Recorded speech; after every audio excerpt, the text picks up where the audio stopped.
I know I'm behind. I was in New York, so this is from last week. This is Billy Corgan interviewing Carrot Top. This fucking interview's an hour and a half. Oh my God. All right, let's see what we got. I said show and tell with liquor. That's what I am.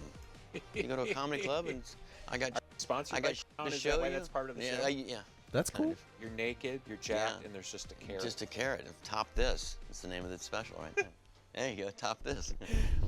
Maybe Billy's learned his lesson from his episode with Richie Samosa from Bon Jovi. Like, maybe take it easy on trying to extrapolate dark, gossipy tales of the past about how you're such a pathetic, drug-addled loser. You know what I mean? Be easy on the guy. Carrot Top, he's had it hard. He's weathered from the meanness of the entertainment industry.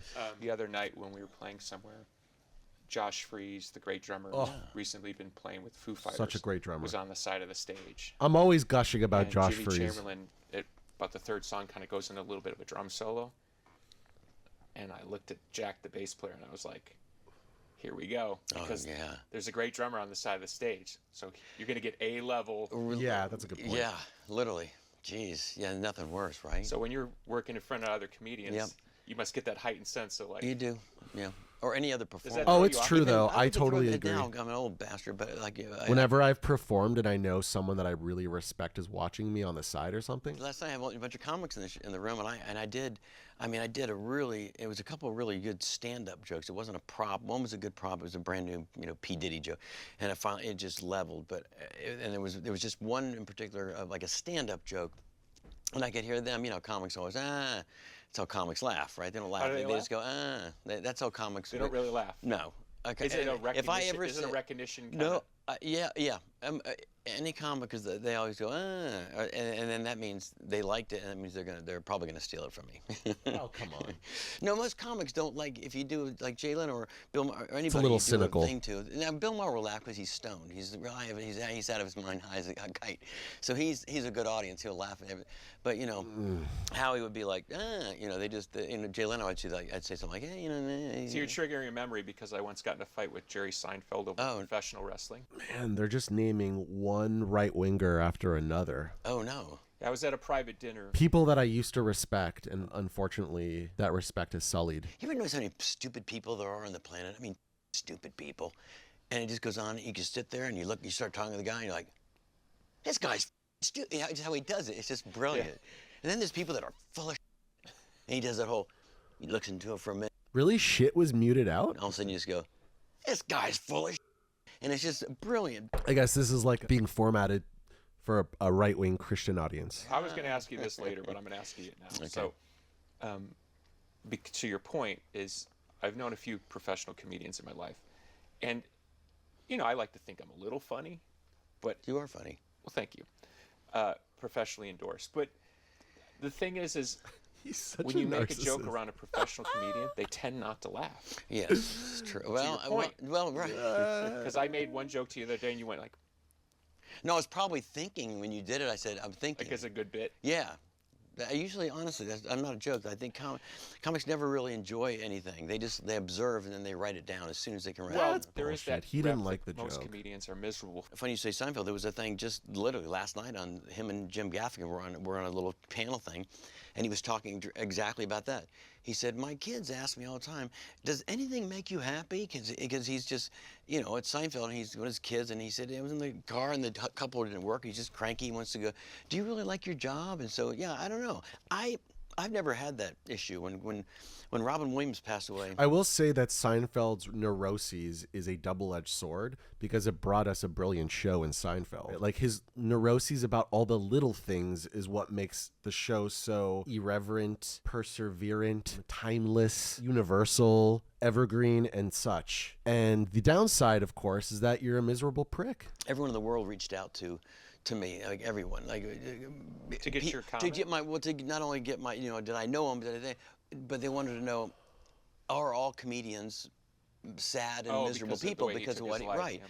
And I said no, everyone's different, and he was also battling some health issues. So it wasn't. He had a lot of things going on. I had met him, and he was very, very sweet and very funny and very everything. But No, not every comic is a miserable. You know, people say that probably about musicians too. Are they ever going to be they're on stage? They're not nice after off stage. I don't know. There's a I mean, you're just talking about prickish narcissists. Yes, the entertainment industry attracts a lot of those types. A lot of people in the music industry who would probably get a diagnosis of borderline or narcissistic personality disorder, or just like some sort of like depressive. And you know what? I'm not necessarily even judging that. I'm just kind of pointing out the obvious. That said, that doesn't mean universally every fucking artist or musician or actor or whatever is that way. If there's a commonality with musicians, is that they're sociopaths. Okay, yeah. So I don't. Is there a common? I think there might be a There probably to comics. Yeah, absolutely. There's some psychological. That's a little bit of an admission there that Billy Corgan's a bit of a sociopath. Do you prefer to be called Scott or Carrot Top? I like Queen Latifah, but it's been taken. Why do I feel you've used that bit before? I don't know. Was it too good? Yeah, it was great, bro. That was a great bit. Too good. It was too quick. It was too rehearsed. It was too rehearsed. It was too crisp. You know, I picked Scott Thompson, and there was a Scott Thompson Kids in the Hall. Kids in the Hall. Fuck yeah. Scott Thompson. And I said, well, I knew him, but I said also I can't be Scott Thompson. That's not a showbiz. So I came, hey, just Carrot Top came out of the. Okay. So I like that factoid. The thing where they add an initial, like his name is Scott Thompson. Scott Christopher Thompson. I could have. With that. But for some reason, I was thinking like a brand and a thing. I didn't want to be. I wanted to be something like I always thought the Rolling Stones' tongue and the Grateful Dead Steel. I wanted to be like, literally like a brand. And I thought Carrot Top. I don't know if it's Carrot Top. I did it, and one of my favorite things ever happened with being as a brand and what you call it. I was on an airplane, and we boarded the middle. So when I came up to sit down, the guy in front of me was already sitting, and there was this. All I saw was this big thing of hair and a ball cap, and for I don't know, it was just an hour flight. I literally kept saying, "That looks like Stephen Wright." Just the back of his head. You know, I didn't know what. That looks like Stephen Wright. And we land, and bong, and he gets up, and he looks right at me. I go, Jesus Christ. I said, I thought that was you from, I can even know what you look like from the back of your head. And he just kind of, he's beyond one of my favorite people as far as comic. He was funny. He's still good. And I just said, oh my God, and he goes, hey, how are you? And he's just like that in real life. And it's not a character. So he said, hey, what do you have a show here? And I said, yeah. He says, yeah, I have a show here too. And I said, we want to grab a cup of coffee or a drink or a bite to eat? And he said, I'd love that. Where are you playing him? At the MGM Grand. And he said, you're under, is it, what, Scott? I said, Scott Thompson. He goes, yeah. I said, but I'm under an alias. And he said, you are an alias. It's brilliant.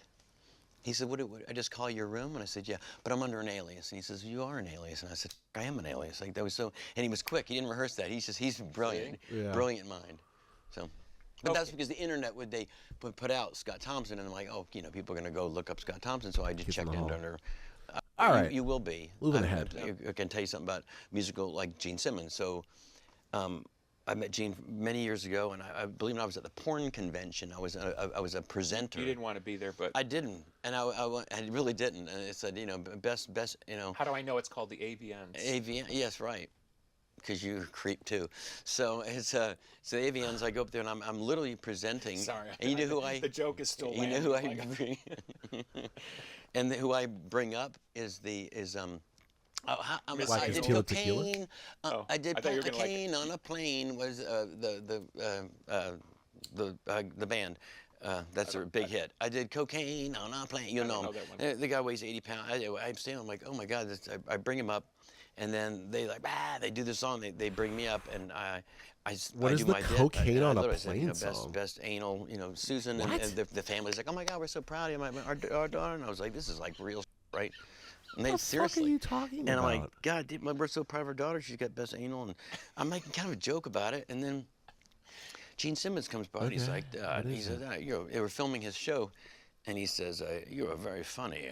Because I don't know. And I said, do you have a show tonight? And I said, yeah. And he says, do you mind if I come? And I said, no. How many do you want to come? He's like, I have my crew. And I said, well, we're not going to be able to get the whole crew. Couldn't they film? And I said, well, I don't know. I asked my people. I said, Gene Simmons was to film the show. And I had a whole Kiss bit in the show, which he wasn't aware of. And it was like all the Kiss heads on these spring heads. And it was a great bit. Or is he trying to sing, rot in my brain? mountain cocaine, whatever that song is. Is that what he's going for? Back to my point. Yes. You as Harlequin. Yes. The illumination in my mind was, here's a person who's very funny but isn't caustic. I think your comedy, and you even say during your show, I just want people to have a good time. Am I paraphrasing that right? No. You just want to make people laugh, but you're not trying to hurt anybody's feelings. Absolutely. I try to send that message to the whole show. You say some things in your show that are sort of positive, like, hey, like, let's just. Yeah, and it's all about love, and it really is. I mean, and I pick on, like, including myself more than anyone else in the show, which is funny. When people watch the show, they see the self-deprecation part of it, which is every comic, you know. Sure. That's what makes you funny. You know, last night the comic came back. He said, "I love the Star Search bit." And he said, "That was so funny. I thought you'd won it." And I said, "Well, why would I play it if I won it? It wouldn't be funny in the show if I said, 'Hey, now watch me when I win Star Search.'" And they're like, "What's the punchline to it?" You know, what's funny is I lost. But I guess where the Harlequin thing kicked in is your self-image, the way you dress. I'm not saying it's conscious or unconscious, but I'm saying you've sort of turned yourself into a Harlequin by character. And I think where it's hard for us to understand in American culture is it's sort of not outmoded character, but it's not a character that's readily present in our culture. Does that land on an intellectual level? Yeah, sure. So this is where you go, hey. No, it's playful. It's playful, in other it's words, fun, it's artsy. You're irrelevant, bro. Yeah, and it's unique in a sense that, like, it fits my whole act. Like my act, I go back to my first show, first show on television. I was already that. I had my crazy hair and rainbows and everything, and it was like 1985, and you know, people were like, "Wow, I've always stayed the same." But the show's changed and evolved, and I've changed and evolved, and you know, sure, to a degree. But the reason I'm after this is because part of the reason I want to do a show like this is I really want to understand what makes people tick, because I like the connection between, let's call it, a critical self-awareness, even if it's intuitive, leading to success, and then even whether. William Patrick Corgan is the music YouTuber equivalent of Jordan Peterson. Or isn't success, how that character sort of navigates. And in your case, I think it's really interesting because I feel like in trying to do research to interview you, and the lazy version would be to, you know, do the greatest hits like people do with me. But I found there wasn't a lot of information about, let's call it, your inner life. And I'm not saying that you want to talk about it at great length, but I think it's fascinating that someone who's been as successful as you have been, and as long as you've been successful, which is really impressive, there's not a lot of information about sort of your inner world. Is that how purposeful, fucked up or are do you, think Carrot people just Top? Share how fucked up you are. Share your deepest, darkest traumas with us. What a sociopathic vampire man. I just started doing a lot more in my show, as you saw just a couple nights ago, where there's kind of a retrospective part of my Leave family. this sweet and man alone. My career, and I go back to, you know, being in Carrot Top's a sweetheart. how I got into comedy and how people inspired me, certain So comedians. that's a recent kind of addition. Yeah, because I started becoming a little bit more comfortable on stage just telling a story. I was always Carrot Top, and it had to be, like you were saying, watching me on The Tonight Show or any other show, they would say, no, just the props. And I said, well, I have this really fun story about on a plane or whatever. And they would say, that's not what people, they tune in to see you with all the gags. So it would take other things like this, or, you know, I remember doing, you know, like the Charlie Rose show, one of those kind of things where you just sat at a desk and people were just blown away, like, you know, like a Larry King kind of style show where they would say, well, I've never seen Carrot Top talk. You know, they just see you in this crazy stage, you know, with all the gadgets, but it was fun to show behind the scenes. Is it one of those, because I get this on the other side, which is like people who are into rock stars really don't want to know that the rock star's a nerd. Right. They want to stick with the image. Right, yeah. Is it because most people really aren't that interested in a comic's inner life? I don't know. Or has there been a part of you that's been reluctant to share your inner life? Again, going back to it wasn't reluctancy as much as it was just not being comfortable and to share it. But I do a lot of things. That means the same thing, my brother. In the show now, there are just quick one-liner references that people are kind of like, huh? Like I'm kind of a mystery to people. I've never been in trouble. We are, you know, the night's young, but you know, I've never had anything like, it's just, who is, it's almost a good name for the documentary. Like, who the really is Carrot Top? Because no one knows. Well, no one knows me. Let me add my piece of kindling to that fire. Okay. I always found you interesting, but to me, and because it's a generational thing, you being 59, me being 57, you're always kind of there, but kind of over there. I'm in music, and like I'm sure you are. It's like you get very focused in your world. Sure. So before I walked through the door the other night to see you play at the Luxor, I had one version of you, right? And it wasn't good or bad. It was, I'm at the show, so obviously version it's of positive. Yeah. But that version of you is so small to the version that I saw on stage. Well, hopefully in a good way. No, I was blown I have away. one version too, and I don't like the version I have. Yeah. No, I appreciate that because I think honestly, and I only because which is why he doesn't feel comfortable exposing that about himself, right? He's basically saying, I don't really like myself, and when people have bullied me publicly, it reinforces that belief, and I don't want to expose that to you, Billy Corgan, because I don't want to get wounded. I don't want to expose my wounds to a vampire. Get it from people that come to the show. Yeah. That's the number one. I want to keep it lighthearted with levity. Thing people always say when they come to the show, or they write on the thing, or they come or write me letters. They had more fun, and they say it to you, which it's funny. But I never liked you, but I love the show. Oh my God, I'm a huge fan now. My wife didn't want to come, but we reluctantly I drug her, and oh my God, tell her, oh my God, it was the best. I don't know why I never liked you. And then they come and they see the show, and they're like, this is nothing what I thought it would be. So it's a compliment.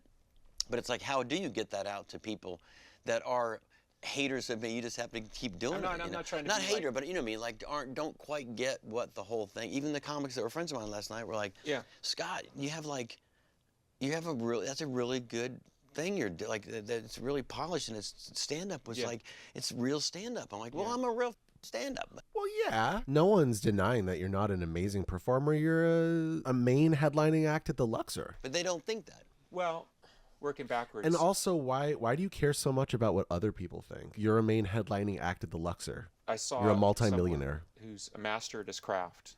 So that blows me away because I just know how hard that is. The 10,000 hours bit.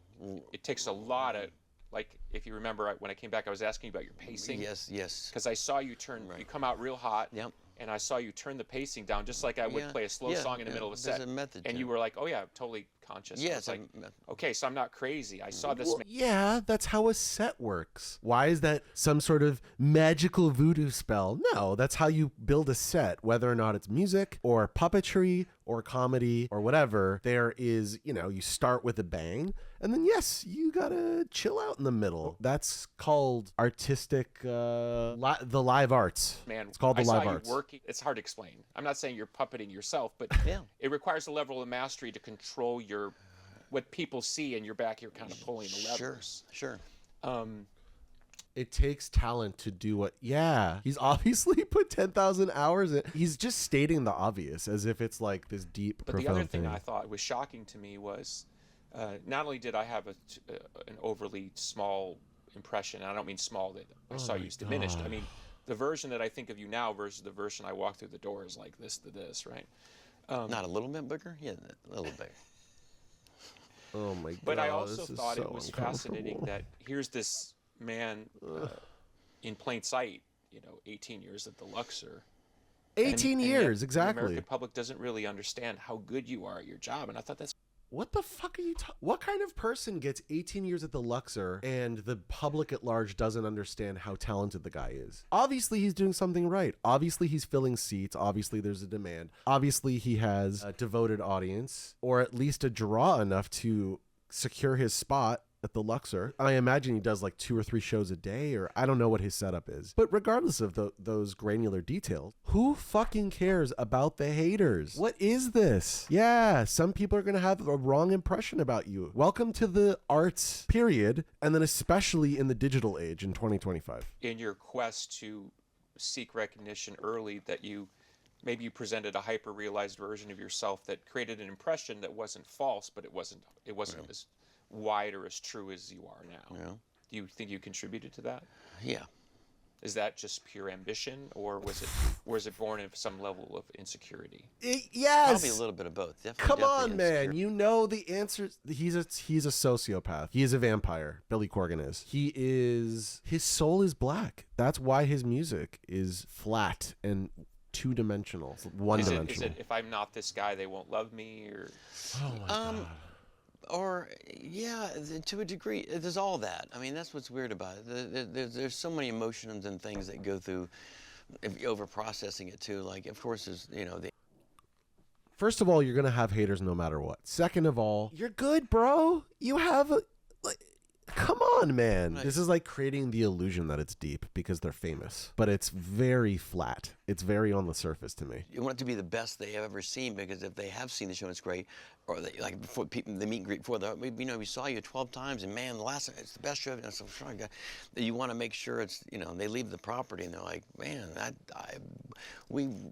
he still got it, kind of thing. All right. I had that kind of thing in me. I guess what I'm after to jump to the chase. What he's after, yeah. Jump to the chase, I William. think letting them know that I wanted to be into comedy. My mom was okay with it. My dad was completely. What is he trying to get him to admit? Go. I mean, he says, right. Like in the show, and he says, it's not going to happen. It's the classic psychoanalysis thing of like behind every clown, I'm using the word liberally, there's a sort of sorrow or have you ever heard that? I'm sure you must. Sure, have. no. Shut the fuck up, dude. And I'm not. By the way, I don't see you as a sad person. Oh my! What is no, but this? as a young, there's always. He's so manipulative. Good. So if you break it down, yes, I was a really skinny, redheaded, freckled kid that lived on a beach, and everyone else was, blonde hair, tan surfers, and I'm like this redheaded, freckly, skinny kid. Can I tell you a funny thing? Yes, Oh my please. God. Finally, please tell me something. Oh, yeah, exactly. Give the man relief. So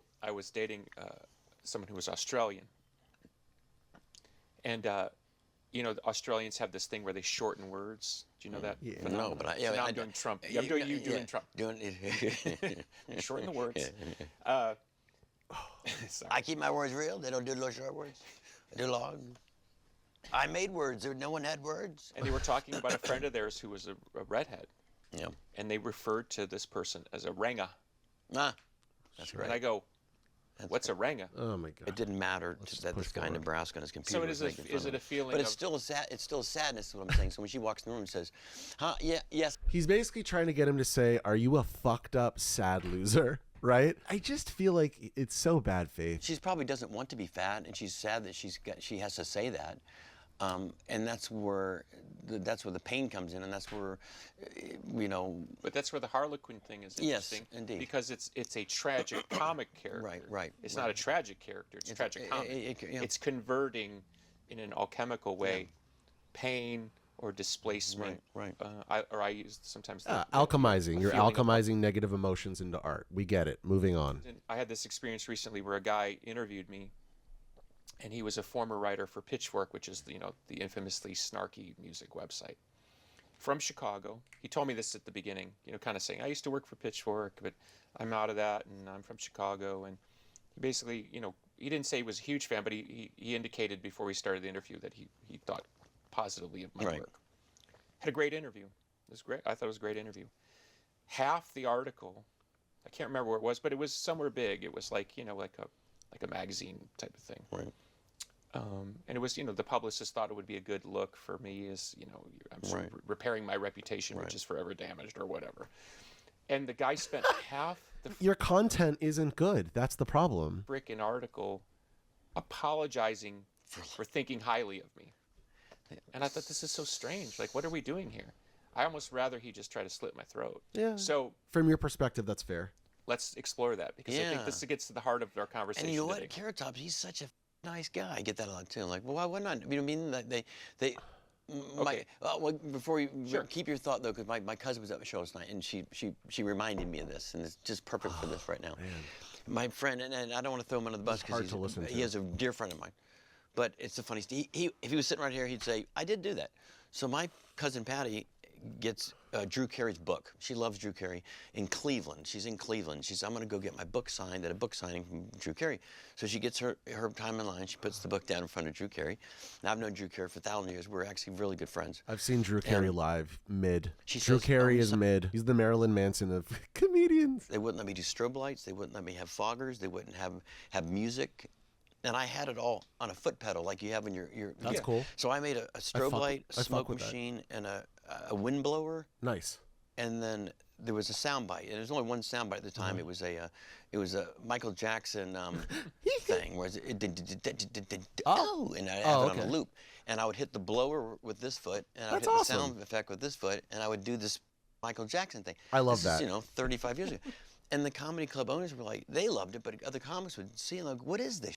Yeah. Okay, so some people are not going to get it, and the reason you're reinforcing the primordial or the first wound, which was given to you by your father not thinking you were funny, you're giving that trauma power. Like anything that's American institution, Vegas as an institution is sort of fascinating because it's, and I think you do a great job in the show sort of poking fun at, let's call it the bullshit that is Vegas.